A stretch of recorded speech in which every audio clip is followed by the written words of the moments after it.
Good morning and welcome to Fire Race, yet another game on the Insane Bundle.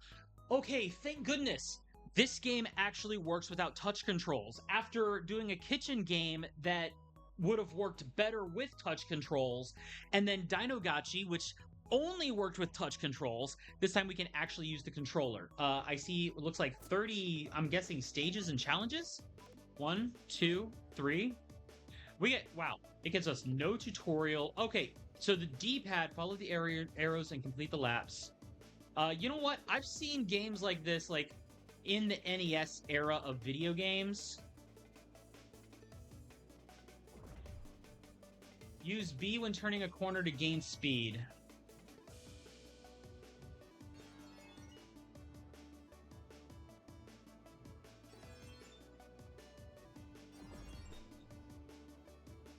Avoid obstacles on the way. Oh, I keep hitting the walls.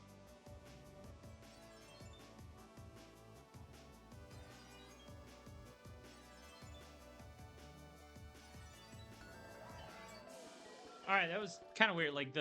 So the drift is like gaining some speed, but I think I was getting a little too much speed for some of that. Oh. Time. Have more than 100 drift points. All right, let's see if we can get that. 2, 3. So you don't actually use any... Oh, I can just go straight through them?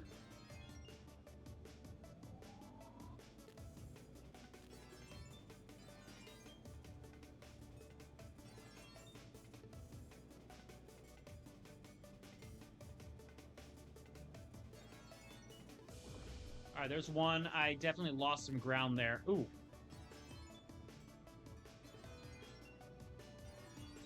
Yeah, I am losing the race at this rate.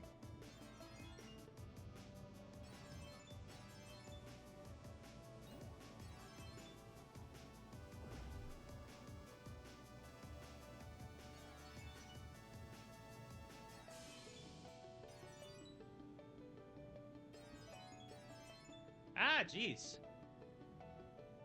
Oh, I can actually use the D-pad. Okay, maybe the D-pad will be a little more precise than the control stick. Yeah, I came in terribly last place, but I got a lot of drift points. I'm wondering if I'm trying to drift too much with that. Okay, it's making me play the lap again.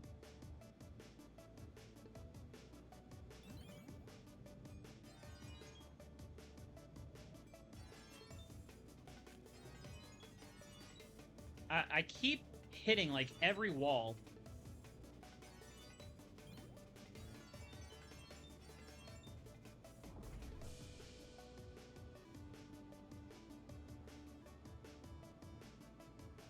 Oh, okay. You know what? The drift seems to be actually kind of hindering me a little bit.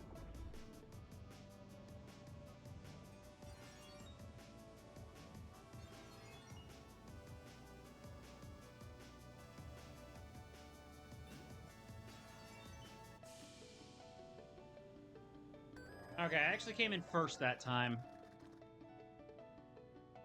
Okay, you know, not a horrible racing game. Next stage, okay. Oh, okay, so now I'm actually in a different stage.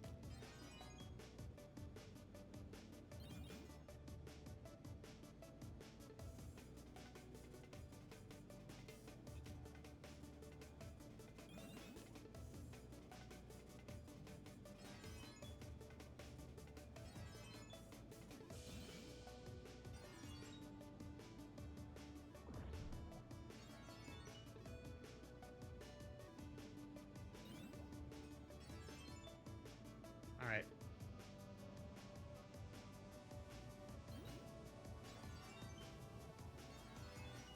Oh, geez.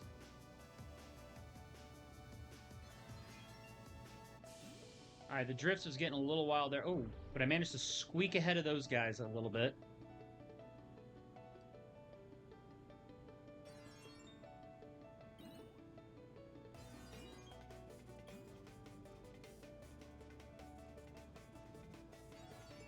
Okay, so the drift, I really need to, like, learn how to drift better.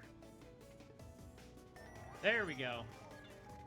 So, I'm not going to spend too much time on this. I feel like I got a handle for the game. It does give you the racetracks. Let me go restart back to levels menu. Okay, so here. This is, and if I look at these, have more than 100 drift points, first, arrive first. Okay. So if I don't make that achievement, so I repeat the stage if I don't get it right. But I think I got first place on that other one. Had more than 500 drift points. Okay, so you basically go through, there's all these levels here with different environments, different maps, different tracks. So, I mean, it's kind of cool. It gives you tracks to go on, and now the game's controls do feel very archaic, I shall say. But at the same time, like, they at least seem like they take some getting used to. Now, I don't know if it's a good thing or a bad thing that you don't like crash into the other cars. Considering how tight and narrow the roadways are, it's probably better that you don't crash into them, that you just kind of pass through each other. But at the same time, that does seem like maybe a little bit of a hindrance to the thing. Not terrible. It's not something that I would, purchase for myself or anything like that. But the fact that it was included in this bundle, the game itself works, and even though the controls feel slippery and wonky, it seems at least that they work as they were intended. So I'll give it that. And the fact that the level select is also using like the same kind of track, that's kind of cool. I like the visual aspect to it at least. When they put this game together, you know what? You guys did okay. You guys put out an okay game for how much I paid for this.